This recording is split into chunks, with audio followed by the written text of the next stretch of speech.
Hello, this is a tale I'm going to tell today is called Marya Morevna, the Wondrous Queen, an old folk tale from old Russia.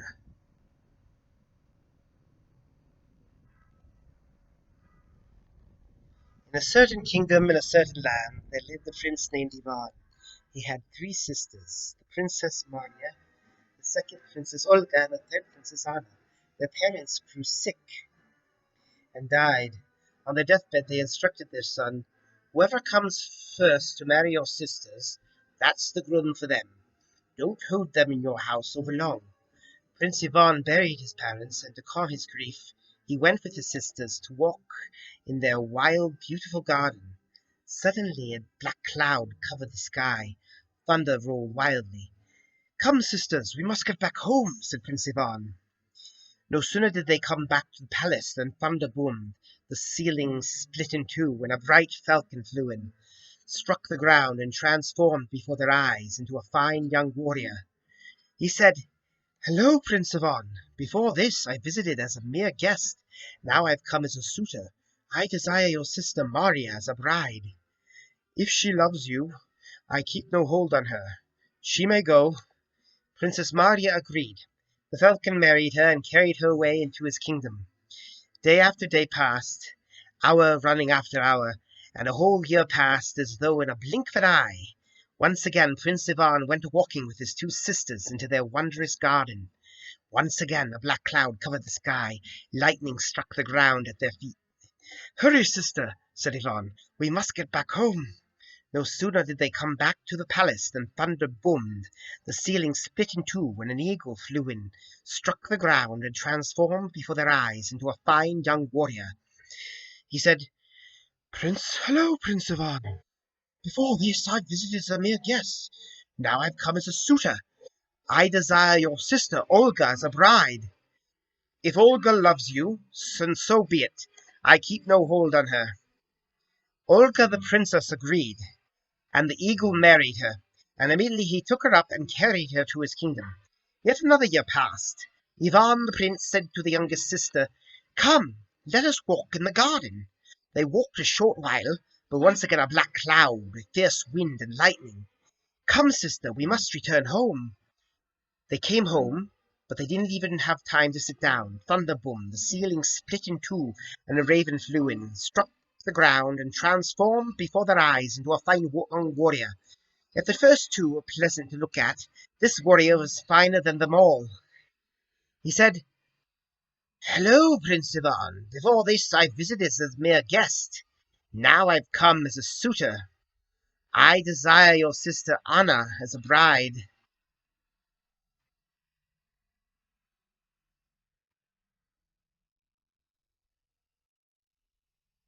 "I have no hold over her," said Prince Ivan. "If she has come to love you, she may wed you." And she did. The raven took her and carried her away into his kingdom. Prince Ivan was left alone. A whole year he lived with his sisters, and he became very bored indeed. "Why don't I go and find my sisters?" he wondered aloud. And so he gathered his things, saddled his horse, and with his sword at his side he rode off. Whether he rode a long time or a short, he came upon a wondrous sight. A plain stretched before him. Upon it lay an entire army of warriors, all dead or wounded. Prince Ivan asked, "Is there any alive among you? Answer me, I charge you. Who has defeated such a mighty army?" One man, one man still alive answered him, "This entire army was beaten by Marya Morevna, the wondrous queen." Ivan the prince rode on until he saw a field of white battle tents before him. Out of one of them he saw a beautiful queen approach. "Hello, prince," said Marya Morevna, the wondrous queen. "Where is the Great Spirit leading you? Somewhere of your own will, or someone else's?" Prince Ivan answered, "Warriors never die by the will of someone else." "Well," she answered, "if you're not in any great hurry, be my guest for a time." Prince Ivan was thrilled. 2 days and nights he spent with Marya Morevna. He fell in love with her, and then he married her. Marya Morevna, the wondrous queen, took him with her to her own kingdom. They lived together in peace and joy for a time, but the queen grew restless. The war wind called to her, and so she left Ivan behind to go to war. She left the household to his care, but she warned him, "You can go anywhere you like, but don't look inside that cellar." Ivan couldn't contain himself. He no sooner did Marya Morevna ride away than he entered the cellar and opened the door and saw a wondrous sight. Koshchei, the deathless himself, hung there on 12 chains. Koshchei begged Ivan the prince, "Have mercy on me. Give me a drink. I have suffered here for 10 years without food or water. My throat is completely dry." The prince gave him a bucket of water. He drank and asked again, "One bucket of water could not possibly satisfy my thirst. Give me more." The prince did. Koshchei asked for a third. As soon as he drank it, his old power came back to him. He yanked on his chains, and all 12 shattered into 1,000 pieces. "Thank you, Prince Ivan," said Koshchei the Deathless. "Now you will never see see Marya Morevna, just as you'll never see your own ears." Buoyed by a fierce wind, he flew out the window, caught up with Marya Morevna on the road, and took her to his own kingdom. Prince Ivan wept and wept bitterly, but then he got up and put on his armor, saddled his horse, and departed, saying, "No matter what, I will find Marya Morevna." A day passed, and another.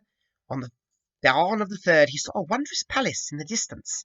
An oak tree stood at the palace, and a bright falcon sat on that oak. The falcon flew down from the oak and struck the ground, and transformed into a fine warrior, and called out,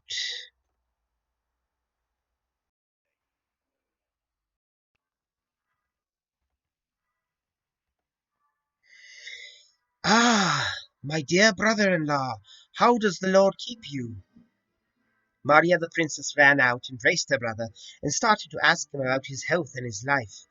Prince Ivan stayed with them for 3 days, and then he said, "I cannot stay longer. I go to find my wife, Marya Morevna, the wondrous queen." The falcon answered, "It will be difficult for you to find her. Just in case, leave your silver spoon here. We will see it and remember you." Ivan the prince did just that, and once again took to the road. The day passed, and another. On the dawn of the third, he saw a wondrous palace in the distance. An oak tree stood at the palace, and an eagle sat on that oak. The eagle flew down from the oak, struck the ground, and transformed into a fine warrior, and called out, "Get up, dear Olga wife, our brother is coming." Olga the princess ran out, embraced her brother, and started to ask him about his health and his life. Prince Ivan stayed with them 3 days, but then he said, "I cannot stay longer. I go to find my wife, Marya Morevna, the wondrous queen." Eagle answered, "It will be difficult for you to find her. Just in case, leave your silver fork here. We will see it and remember you." Ivan the prince did so, and took to the road again. A day passed, and another. On the dawn of the third, he saw a wondrous palace, finer than the first two by far in the distance. An oak tree stood at the palace, and a raven sat on that oak. The raven flew down from the oak, and struck the ground, transformed into a fine warrior, and called out, "Hurry, dear Anna, Princess wife, our brother is coming." Anna the princess ran out and embraced and kissed her brother, started to ask him about his health and his life. Prince Ivan stayed with them 3 days, and then he said, "I cannot stay longer. I go to find my wife, Marya Morevna, the wondrous queen." Eagle answered, "It will be difficult for you to find her. Just in case, leave your silver snuff box here. Leave your silver snuff box here. We will see it and remember you." A day passed, and another. On the dawn of the third, he reached Marya Morevna. She saw her beloved, threw her arms around his neck, wept bitter tears, and said, "Oh, my beloved Ivan, why did you not listen to me? Why did you go into that cellar and release Koshchei the Deathless? Forgive me, Marya Morevna. Don't dwell on the past. Come with me instead. Well, Koshchei isn't here. Perhaps he won't catch us." And so they did. Koshchei the Deathless was hunting. In the evening he rode home, but the horse underneath him tripped over its own feet. "You useless nag! Why are you tripping your own feet? Or do you sense something wrong?" The horse answered, "Ivan the prince was here. He took away Marya Morevna." "Can we catch them?" We can sow a field of wheat, wait for it to grow, harvest it, thresh it, and turn it into flour. Fill 5 ovens full of bread with it. Eat that bread, and then go after him, and we'll still catch them. Koshchei rode after them and caught Ivan the Prince. Well, he said, I'll forgive you the first time for your kindness to me. I might even forgive you a second time, but the third, take care, I'll chop you into pieces. He took Marya Morevna away and rode back home. Ivan the Prince sat on a stone and wept. He wept and wept bitterly, but then he returned to Marya Morevna while Koshchei was not at home. Come with me, my love, he said. Oh, Ivan, he will catch us. Let him catch us. At least we'll spend an hour or two together. And so they rode away. Koshchei the Deathless was hunting. In the evening he rode home, but the horse underneath him tripped over his own feet. You useless nag! Why are you tripping over your own feet? Or do you sense something wrong? The horse answered, Ivan the Prince was here. He took away Marya Morevna.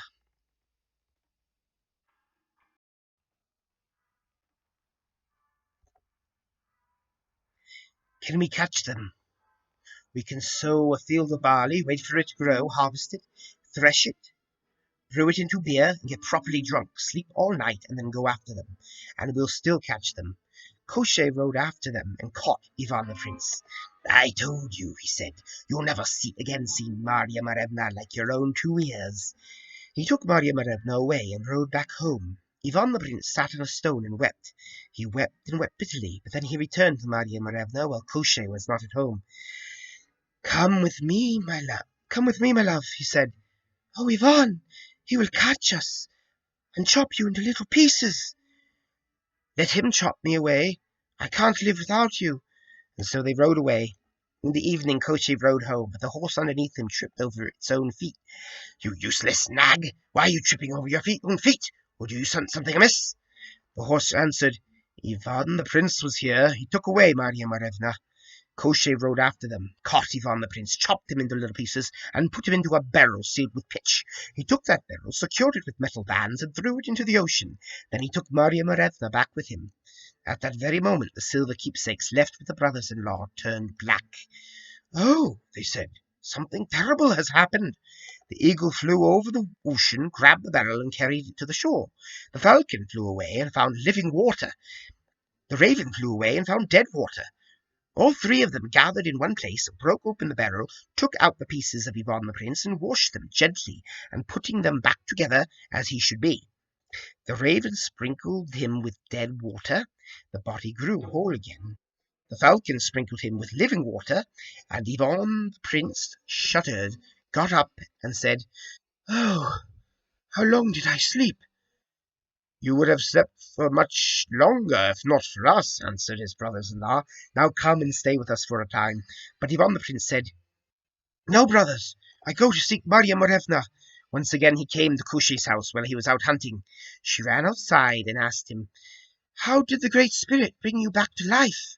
Ivan the Prince told her everything. Then he asked her, Find out from Koshchei.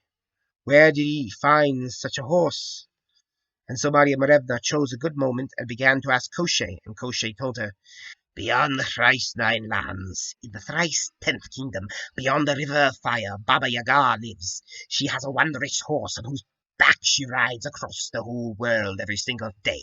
She has many other fable mares. I herded her mares for 3 days, and I didn't lose a single one. And for that Baba Yaga gave me a single foal. But how did you get across the river of fire? Oh, that! I have this magical handkerchief. If I wave to my right 3 times, a terribly high bridge appears, and the fire can't touch it. Marya Morevna listened carefully, told Ivan everything, and gave him the handkerchief. Ivan crossed the river of fire and began to journey to Baba Yaga's house. He walked a long time without eating or drinking anything. Suddenly, just on the other side of the road, he saw a bird of paradise with its checks. Ivan the Prince said to himself, I think I'll eat one of these chicks. Chicks. Don't eat him, Prince Ivan, begged the bird of paradise. I'll be useful to you yet. Ivan kept on going. Then he saw a wild bee's nest on a tree. I think I'll grab a little honey, he said to himself. But the queen bee said, don't eat any of my honey, Prince Ivan. I'll be useful to you yet. He listened to the queen bee and went on. Suddenly, just ahead of him, he saw a lioness with her cub. I think I'll eat the cub. I'm so hungry I'm going to fall over any minute, said Ivan the prince to himself.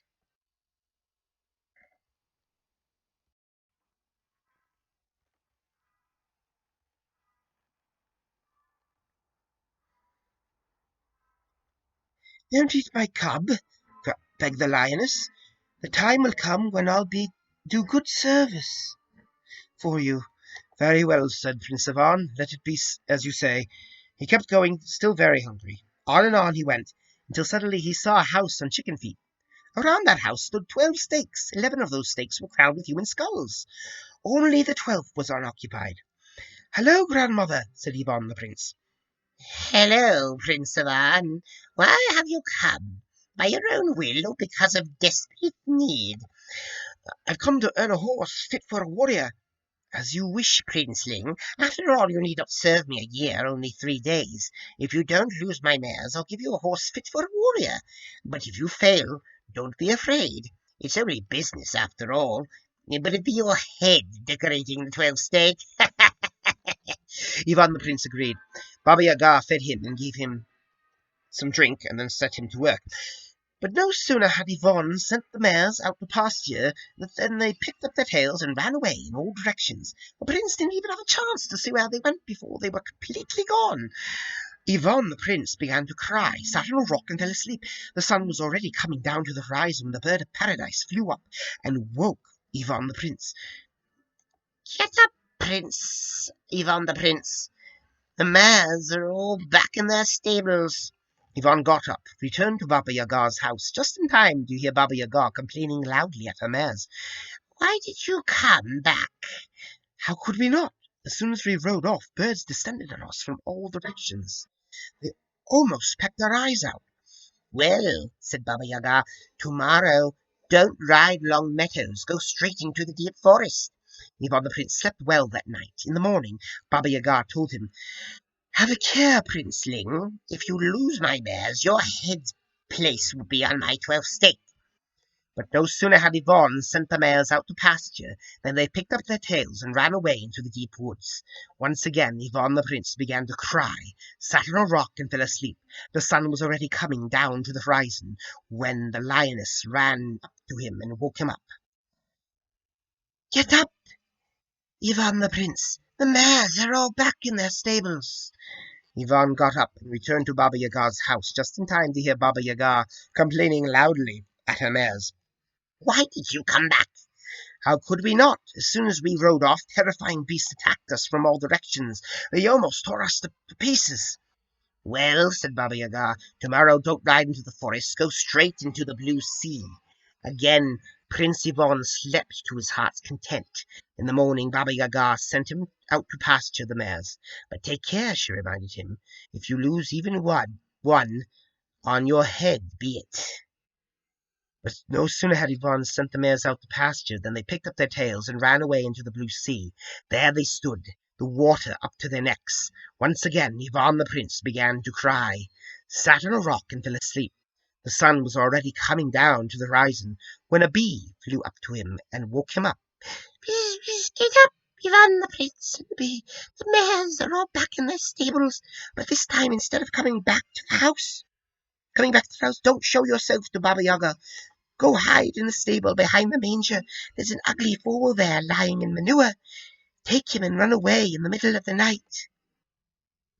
Ivan got up, returned to Baba Yaga's house, and hid in the stables behind the manger just in time to hear Baba Yaga complaining loudly at her mares.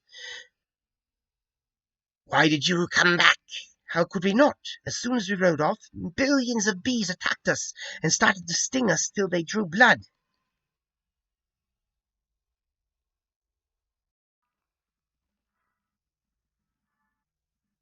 Baba Yaga fell asleep, and in the middle of the night Ivan the prince took the ugly foal and sat him, and rode to the river of fire. He pulled out the handkerchief, waved it 3 times to the right side, and a mountainous bridge spanned the river of fire. Ivan rode over the bridge and waved the handkerchief to the left side, but only twice, and a thin sliver of bridge remained over the river fire. That morning Baba Yaga woke up, and there was no sign of Ivan or the ugly foal. She rushed in their wake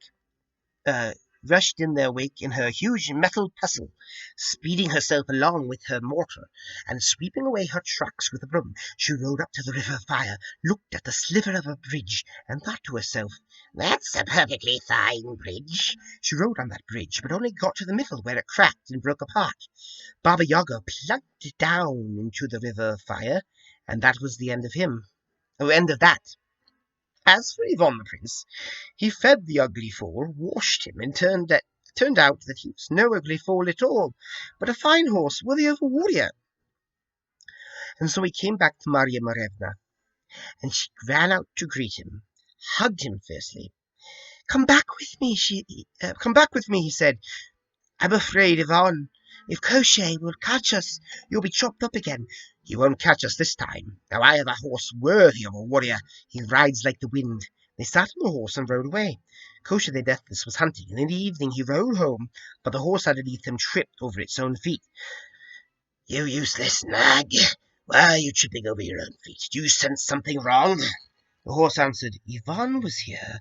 He took away Marya Morevna. Can we catch him? Who knows? Now Ivan the Prince is a proper horse, even better than me." "No, I can't stand it," said Koshchei. "I'm going to catch him." Whether a long time passed or a short, Koshchei caught up with Ivan the Prince. He hopped off his horse, drew his sword, and was about to chop Ivan into little pieces again. But Ivan's horse kicked Koshchei with all its might, and its head cracked in half. Then Prince Ivan finished him off with his mace. Then the prince collected firewood, built a pyre, lit it, and burnt Koshchei down to ashes, which he scattered to all the four winds. Marya Morevna sat on Koshchei's horse, and Ivan sat on his own. Together they rode to visit the raven, then the eagle, and then the falcon.